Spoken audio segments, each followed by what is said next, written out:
ভূমিকা রাখতে হবে কূটনীতিকদের। তৌহিদ হোসেন, যমুনা নিউজ, ঢাকা। সহিংসতা বন্ধ করলে সংকট সমাধানের জন্য সরকারের কাছে আবেদন করবেন ব্যবসায়ীরা, জানিয়েছেন এফবিসিসিআই সভাপতি কাজী আকরাম উদ্দিন আহমেদ। সকালে প্রেস ক্লাবে অর্থনীতিতে রাজনৈতিক অস্থিরতার প্রভাবের উপর এক সেমিনারে তিনি বলেন, অযৌক্তিক কার্যক্রমের মাধ্যমে কোনো যৌক্তিক সমাধানে আসা সম্ভব না। মূল প্রবন্ধ আলোচনায় অবরোধে বিভিন্ন খাতের আর্থিক ক্ষতির তথ্য তুলে ধরা হয়। বলা হয়, যে কোনো মূল্যে রাজনৈতিক অস্থিরতা নিরসন করা সরকারের দায়িত্ব।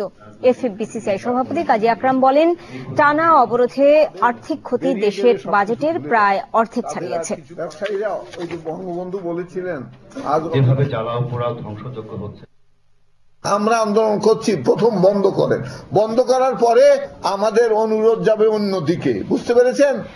বন্ধ করার জন্য ওনাদের অনুরোধ করছি, আর বন্ধ করার পরে আমাদের অনুরোধ যাবে অন্যদিকে, যে বন্ধ করা হয়েছে, এখন আপনারা দেশের শান্তি আনেন।